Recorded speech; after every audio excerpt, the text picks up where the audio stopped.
오늘 하나님께서 저에게 주시는 말씀은 출애굽기에서 보도록 하겠습니다. 출애굽기 14장 10절에서 14절까지 말씀을 보도록 하겠습니다.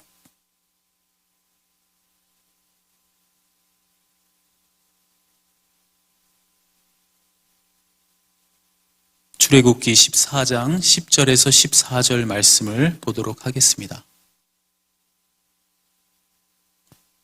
우리 다 찾으셨으면 다 함께 큰 목소리로 다 같이 합독하도록 하겠습니다. 시작. 바로가 가까이 올 때에 이스라엘 자손이 눈을 들어 본즉 애국 사람들이 자기들 뒤에 이른지라. 이스라엘 자손이 심히 두려워하여 여호와께 부르짖고 그들이 또 모세에게 이르되 애굽에 매장지가 없어서 당신이 우리를 이끌어내어 이 광야에서 죽게 하느냐? 어찌하여 당신이 우리를 애굽에서 이끌어내어 우리에게 이같이 하느냐? 우리가 애굽에서 당신에게 이른 말이 이것이 아니냐? 이르기를 우리를 내버려 두라. 우리가 애국 사람을 섬길 것이라 하지 아니하더냐?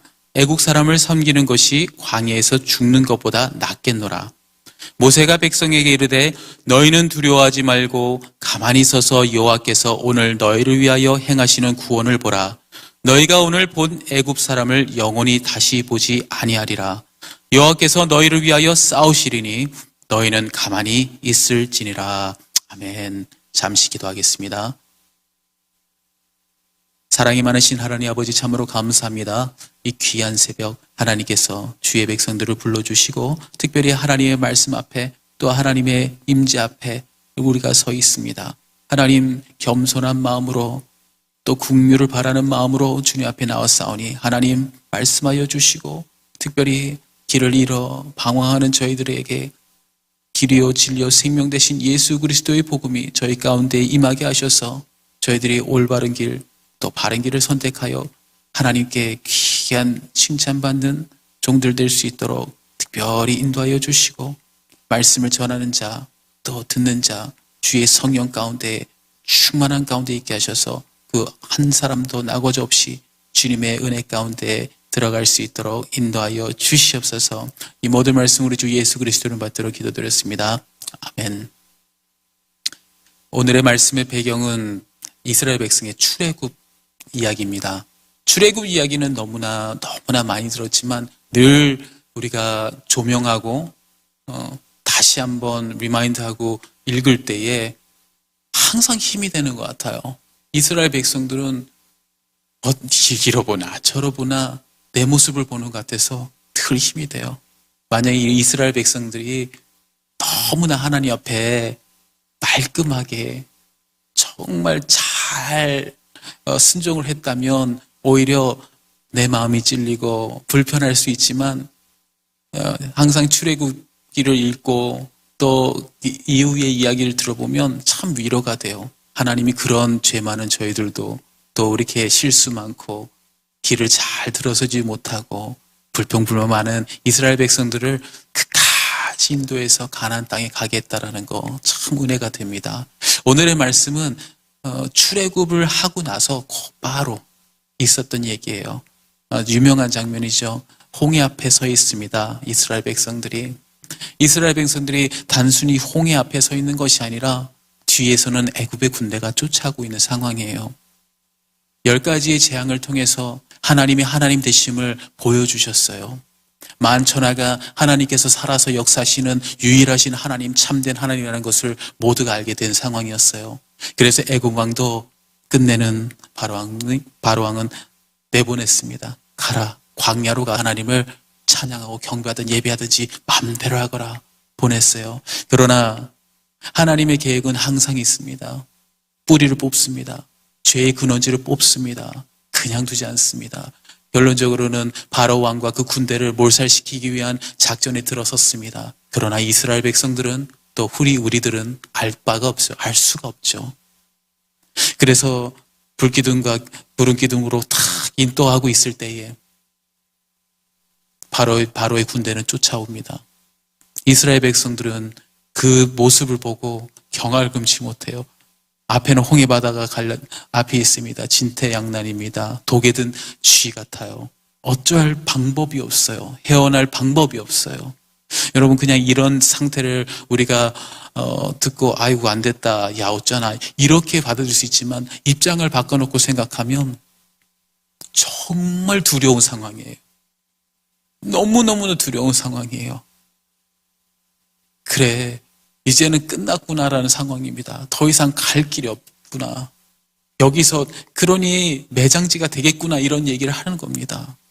미래가 너무 뻔해요. 확률상 99.9%는 우린 죽는구나라는 마음을 가지고 그 자리에 섰을 때에 우리는 어떻게 대처해야 되느냐가 상당히 중요해요.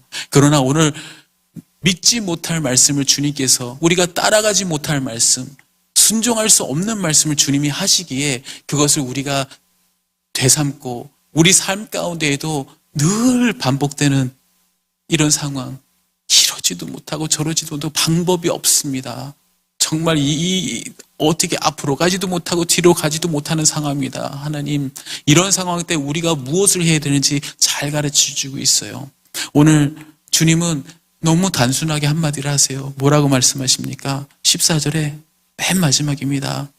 여호와께서 너희를 위하여 싸우시리니 너희는 가만히 있으라. 가만히 있으라. 제가 어떤 친구들하고 얘기를 하면 이런 얘기해요. 가만히 있으라는 얘기를 많이 해요. Stand still, be still 이런 얘기하면은 그러면 뭐 그럼 가만히 있으면 뭐 어떻게 가만히 그냥 있습니까? 가만히 그냥 멀뚱하게 있으라는 겁니까? 아무것도 하지 말고 그냥 무기력하게 가만히 있으라니까. 그런 얘기가 아닙니다. 가만히 있으라는 얘기를 많은 사람들이 잘 이해를 못하는 것 같아서 오늘 살짝 이 말씀을 좀 드리고 싶었어요. 주님께서 이 상황에서 가만히 있으라는 얘기가 도대체 무엇인가? 우리가 가만히 있으라는 얘기를 우리가 잘 이해를 못하니까 이거는 가만히 그냥 보고만 있으라는 건가? 어떤 분들은 그냥 주님이 하신 일을 내가 바라봐야겠다 그래서 사과나무에서 사과 떨어지라고 이렇게 입을 벌리고 계신 분들이 있어요. 그것도 아닙니다. 하나님의 나라는 정말 쟁취하는 겁니다. 정말 능정수동적으로 정말 주님 앞에 나가야 되는 거예요. 그죠? 근데 가만히 있으라니요. 주님 어떻게 하라는 겁니까? 제가 말씀을 드리겠습니다. 가만히 있으라는 얘기. 항상 우리 삶 가운데 어려움을 부딪히고 또 문제가 생겼을 때에 해결한 방법 하나님께서는 늘 얘기합니다. 가만히 있으라. 가만히 있으라는 그 첫 번째 얘기는 뭐냐면 그런 어려운 상황이 되고 어려운 문제가 발생하게 되면 가장 우리가 처음에 하는 것, 우리가 그냥 너무 당연한 것, 우리 입술로 어떡하지? 야 어떡하냐 이거 어떡하냐 어떻게 우리 어머님이 떠오르죠. 왜? 그냥 땅을 치면 어떻게 무슨 문제가 발생하면 그냥 일단 저희 입술이 가만히 있지를 못해요. 가만히 있으라는 것은 첫째가 무엇이냐면 상황 속에서 할 수 있는 말이 참 많습니다. 그죠? 근데 가만히 따져보면 말을 통해서 해결할 수 있는 거라면 할 수 있지만 말을 통해서 해결할 수 있는 게 하나도 없어요. 오늘 주님께서 가만히 있으라는 건 첫째 뭐냐면 입을 다물라는 겁니다. 입을 다물라는 거예요. 입술을 좀 봉하고 다물고 삼가하고 말을 삼가라는 얘기예요. 그런 이유가 있습니다. 원래는 말이 많은 사람이, 저도 말이 많은데 말이 많은 사람, 근데 일방적으로 말을 많이 하는 사람들은 어떤 특성이 있냐면 남의 얘기를 듣지를 않아요. 자기 주관이 옳아서 자기 주관만 그냥 얘기해요. 나의 주장만 계속 얘기를 합니다. 자, 우리 하나님과의 관계성 속에서 이러신 분들이 있는지 모르겠어요. 하나님과의 관계가 저는 참 좋은 것 같아요. 하나님, 저는 진짜 여러분 저는 모르겠지만 저는 하나님과의 관계가 너무 좋습니다. 기도도 그냥 한 2시간씩 할 수 있고요. 너무 좋습니다. 잘 조심스럽게 제가 말씀드립니다. 하나님의 관계는 일방통행이 돼서는 안 됩니다. 우리 기도를 할 때 기도만 열심히 하시는 분이 있습니다. 기도 맞습니다. 아뢰는 거 맞습니다. 그러나 기도는 대화입니다. 그렇죠? 그래서 conversation이에요. monologue가 아니에요. 그래서 dialogue이죠. 여기 우리가 얘기를 해야 되는데 들을 생각이 없어. 그냥 내가 하고 싶은 말만 계속 던지는 사람이 있어요. 기도할 때 하나님 이건 저렇고 요런 저렇고 이거 해주시고 저거 해주시고 하나님 내 상황이 어쩌고 하나님께서 얘기를 그래 내가 하려고 하면 또 얘기를 하고 하나님께서 응답하려면 또 얘기하고 이런 경우가 있어요. 우리가 기도할 때도 이거 쌍방입니다. 그죠? 교류가 있어야 돼요. 근데 일방적으로 얘기할 때가 상당히 많아요. 그런 것을 우리가 조심을 해야 될 필요가 있어요. 그러나 무엇보다도 우리가 이런 상황 속에서 입을 닫아야 하는 이유가 우리가 이스라엘 백성도 알겠지만 어려운 상황을 닥치면 아무리 믿음이 있는 사람도 입을 벌리면 불평, 불만이 나오게 돼 있어요. 어쩔 수가 없어요. 왜 나한테 이런 일이 있는 거지? 왜 그렇게 기도를 많이 했는데 어쩜 이럴 수가 있는가? 처음에는 작게 시작해요. 여러분, 말이 눈과 같아가지고 말을 시작하면 떼굴떼굴 구르다 보면 요만한 눈덩이가 나중에 이만해져요. 처음에는 하나님, 그렇죠. 그래도 이거는 조금 시작했다가 가만히 있어 봐봐. 내가 이렇게 하나님께 했는데 이렇게 할 수가 있습니까, 하나님? 이렇게 계속 굴러갈 수밖에 없어요. 말이라는 게 그래요. 여러분, 여리고 함락 사건을 기억하십니까?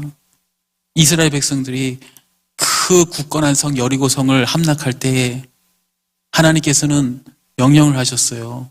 방법을 제시해 주셨어요. 성을 도르라고 얘기해요. 하루에 한 바퀴 도르라고. 그래가지고 6일을 돌고 마지막 7일째는 7바퀴 돌고 제사장이 나팔을 불고 빵빠레를 불면은 다 같이 큰 소리를 외치면 함락되는 거다고.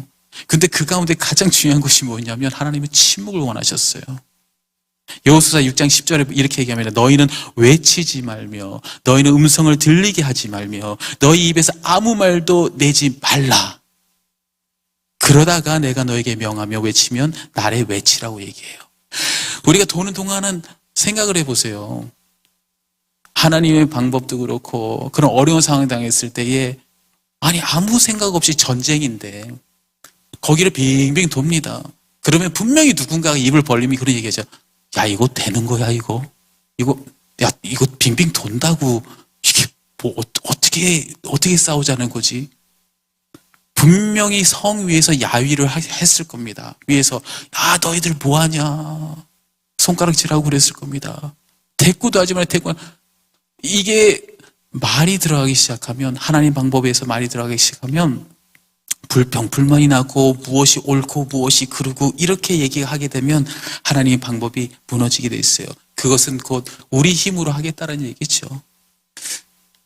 그래서 첫 번째 가만히 있으라. 너희는 가만히 있으라라는 얘기는 처음에는 우리가 입술을 조심해야 된다는 거예요. 입을 다물어라. 입을 다물어라. 그러나 입을 다물으라는 얘기는 곧 무슨 얘기냐면 두 번째 귀를 열으라는 얘기예요. 귀를 열어. 입술을 다물 때 입술을 다물어 버리면 수단이 없어요. 교통할 수 있는 방법이 없습니다. 하나님께서는 입술을 닫고 귀를 열라고 말씀하세요. 우리가 말을 하는 것보다 내 말을 좀 들으라고 하나님께서 말씀하시는 거예요. 제발 가만히 서 있어라고 얘기하는 것은 그냥 깨방정 떨면서 막 어떻게 하지 이렇게 얘기하라는 거 불평불만하라는 얘기 아니라 조금 입술 다물고 내 얘기를 좀 들어라 그 얘기입니다. 원래는 이 기도도 마찬가지고요. 아까도 말씀드렸지만 기도할 때 아주 중요한 것 중에 하나가 하나님의 음성을 듣는 것이 상당히 중요해요. 이 훈련을 하시면 참 좋아요. 기도를 할 때도 우리가 하나님 앞에 아뢰고 또 바람도 이렇게 아뢰고 기도할 거리도 이렇게 내놓으면 하나님께서 응답할 수 있는 시간을 좀 드리는 것이 참 좋아요. 그래서 한 30분 기도하시고 한 5분 정도 묵상하시는 것이 참 좋아요. 하나님 말씀하여 주시옵소서. 듣기를 원합니다. 하나님의 음성을 듣기 원합니다. 내가 내 주장을 하는 것이 아니라 하나님이 나를 통치해 주시고 나를 주관해 주시고 다스려 주시는 그런 이 자리가 되기 원합니다. 그래서 항상 귀를 열어야 된다는 거예요. 그것이 상당히 중요해요. 우리 기도 생활도 마찬가지입니다. 그래서 우리 어려울 때에 우리는 하나님의 말씀이 우리에게 임해야 되는 거예요. 솔직히 우리 나중에 보면 하나님의 말씀이 임하지 않을 때 아주 암흑기라고 그래요. 우리 400명 정도 주님이 오시기 전에 400년 전도 암흑이라고 했어요. 하나님 말씀이 안 들릴 때에, 하나님 말씀이 안 들리면 나라나 가정이나 개인이나 다 파국으로 가게 돼 있어요. 하나님 말씀이 반드시 들려줘야 됩니다. 어려운 시길 속에 우리가 입을 다물고 또 하나님의 말씀을 들어야 돼요. 자, 세 번째는 뭡니까? 눈이에요, 눈. 제가 입술 말씀드렸고요. 귀 말씀드렸고요. 눈입니다. 눈으로는 하나님을 바라보라는 거죠. 정확히 얘기하면 구원의 하나님을 바라보라는 거예요. 현실 속에서 현실을 회피하라는 말씀이 아닙니다. 어떤 사람 눈을 찔끔 감고 아우 난 몰라 이러시는 분데 그게 아니에요. 현실을 바라보셔야 합니다. 현실에 어떤 것인지 알아야 합니다. 그 상황을 알아야 됩니다. 그래야 직시를 해야 하나님 앞에 아랠 수가 있고 하나님 무엇을 어떻게 하는지 알 수가 있는 거죠. 그러나 중요한 것은 우리의 초점이라는 것이 있어요. 제가 지금 여기 봐도 보일 게 많아요. 우리 성도님들 바라볼 수도 있죠. 우리 벤치도 바라볼 수 있죠. 피우도 바라볼 수 있죠. 방송실도 시간도 다 있잖아요. 그러나 그 중에 초점을 맞춰야 되는 것이 어디냐는 거죠. 여러분, 어려운 상황 당했을 때 내 자신에게 초점을 맞추면 형편없어요. 부족해요. 너무나 내 상황을 보면 정말 한심하고 기가 막히고 두려울 수밖에 없어요. 그러나 우리의 눈은 바로 하나님에게 초점을 맞추는 거예요. 우리 주님께서 계실 때도 마찬가지입니다. 제자들이 풍랑 속에서, 배가 흔들리는 풍랑 속에 있을 때 주님께서 물 위를 걸어오셨어요. 그래서 베드로가 주님이시면 나더러 물 위를 걷게 하소서라. 그래서 걸어가요. 그때 가능했습니다. 왜요? 주님만 바라봤을 때 가능합니다. 그러나 파도 치는 상황을 철썩철썩거리는 파도를 그때 바라보고 주시하고 초점을 맞출 때는 빠질 수밖에 없었다는 거예요. 우리의 눈은 반드시 하나님 앞에 초점을 맞춰야 돼요. 쉬운 것이 아닙니다. 아니 정말 재정적으로 힘들어요. 정말 사람 대인관계에 힘들어요. 정말 어려운 상황까지 있는데 그것을 바라보고 자꾸 방법을 찾아보고 내가 이렇게 할 수밖에 없는 상황이지만 그 와중에 우리 눈은 반드시 하나님을 바라봐야 된다는 거예요. 13절에 그렇게 얘기해요. 너희를 위하여 행하시는 구원을 보라라고 얘기해요. 그냥 단순히 하나님 보는 것이 아니라 구원의 소망 되신 하나님을 바라보는 거예요. 그렇기 때문에 그 상황 속에서도 우리가 기뻐할 수가 있어요. 하나님께서 구원해 주실 거구나. 하나님께서 건져 주시구나. 하나님께서 나를 살리시겠구나. 이 구원의 소망을 가진 하나님을 바라보고 나갈 때에 우리는 그 길을 헤칠 수가 있는 거예요. 자, 입술을 닫고 말씀의 길을 열고 하나님 구원의 소망 되신 하나님을 바라보고 마지막입니다. 마지막이에요. 마지막은 영어 서전을 보면 stand firm이라고 되어 있어요. stand firm, be still, stay still, stand firm. 서서 가만히 있으라는 거죠. 어떤 말씀이냐면 그 자리에 서 있으라는 얘기예요. 생각해 보세요. 이스라엘 백성들이 아무리 그렇게 많아도 광야를 할지라도 사람이 쫓아오면 도망가게 돼 있습니다. 여러분, 개 한 마리 풀어놓으면 가만히 서 있을 사람 없어요. 다 도망가죠. 마찬가지예요. 우리가 이런 상황이 생기면 현실을 도피하고 싶고 도망하고 싶어요. 그 자리를 떠나고 싶어요. 하나님을 섬기는 저희들도, 하나님의 섭리와 계획을 아는 저희들도 그 자리가 힘들 때에 떠나고 싶을 때가 상당히 많아요. 우린 그걸 고난의 자리, 연단의 자리라고 합니다. 고난의 자리, 연단의 자리를 떠나고자 하는 마음이 너무너무나 많아요. 근데 중요한 게 있어요. 중요한 거는 솔직히 그 상황이 아닙니다. 상황이 어렵고 그런 상황이 중요한 게 아니라 중요한 것은 그 자리가 하나님께서 여러분들을 인도하신 자리인지 아닌지 구별하는 게 상당히 중요해요. 하나님이 인도하신 자리라면, 하나님께서 나를 끌고 오신 자리라면, 하나님과 계획과 섭리가 있는 그 자리라면 여러분 반드시 그 자리는 지켜야 하는 겁니다. 그 자리는 멈춰서 지켜야 되는 거예요. 그것이 하나님께서 말한 가만히 서 있으란 얘기예요. 너희들 지금 애국 군대가 좀 쫓아오고 있지, 두렵지, 그리고 앞에 홍해 바닷가에서 너 죽을 것 같지. 그러나 이 자리는 내가 만든 자리야. 너희들 인도한 내 하나님, 너희 하나님이 내가 인도한 자리야. 너희들 내가 여기다 만들어 놓은 자리야. 하나님께서 말씀하실 때 잠잠히 가만히 서 있으란 얘기예요. 도망하지 말고, 그 자리를 어떻게 떠나려고 하지 말고 하나님께서 주신 그 고난의 자리, 연단의 자리를 지키는 거예요. 그것은 너무나 중요해요. 왜냐하면 결론적으로는 하나님께서 구원을 베푸시고 구원의 하나님을 바라보고 영광을 돌릴 수 있는 자리이기 때문에 그래서 중요한 겁니다. 두렵다, 힘들다 이래서 도망치려고 하는 사람 참 많습니다. 여러분 혹시라도 그런 자리가 있습니까? 하나님께서는 모든 것이 하나님 정한 때, 장소, 방법으로 역사하신 줄 믿습니다. 하나님께서 여러분을 이끌어와서 이 자리에 있다고 믿으십시오. 지금 힘든 자리에 계세요. 혹시라도 홍해 바닷가 앞에 있습니까? 뒤에 쫓아오는 곳이 있습니까? 입술을 닫으시고 정말 주님의 말씀에, 오늘의 말씀에 귀를 기울이시고 구원의 하나님을 정말 초점을 맞춰서 하나님은 능하신 하나님이시구나, 전지전능하신 하나님이구나, 만유의 주제신 하나님이구나, 정말 말씀으로 온 우주 창문을 지으신 정말 절대적인 하나님이시구나, 그 하나님을 내가 섬기고 내가 믿노라. 하나님의 계획과 섭리 가운데 있다면 하나님 아버지, 이 자리 가운데 하나님 역사하여 주시옵소서. 그 자리를 지키는 겁니다. 많이 아직까지도 코로나로 많이 힘들어하신 분들 많아요. 회복이 잘 안 됩니다. 삶이 많이 엉망진창이 되고 있어요. 그런 분들이 많아요. 그러나 오늘 말씀을 가슴에 새기시고 우리가 입술을 닫고 불평불만하는 입술을 닫고 정말 길이고 진리요 생명 되신 예수 그리스도의 말씀에 정말 집중하고 구원의 소망 되신 하나님만을 바라볼 때에 우리는 그 소망을 가지고 그 자리를 굳건히 지키는 겁니다. 굳건히 기도의 자리를 지키시고 굳건히 말씀의 자리를 지키시고 굳건히 내가 있는 그 연단의 자리, 고난의 자리를 할지라도 하나님이 인도하셨구나라는 믿음을 가지고 있다면 반드시 그 위기는 축복의 기회가 될 줄 믿습니다. 여러분 힘내시기 바랍니다. 어려운 가운데에 앞으로도 뒤로도 가지 못하고 그런 상황에 놓이시다면 오늘 말씀을 잘 기억하시고 여러분 삶 가운데 홍해가 갈라지는 놀라운 역사가 있기를 주님으로 축원합니다. 우리 잠시 기도합시다.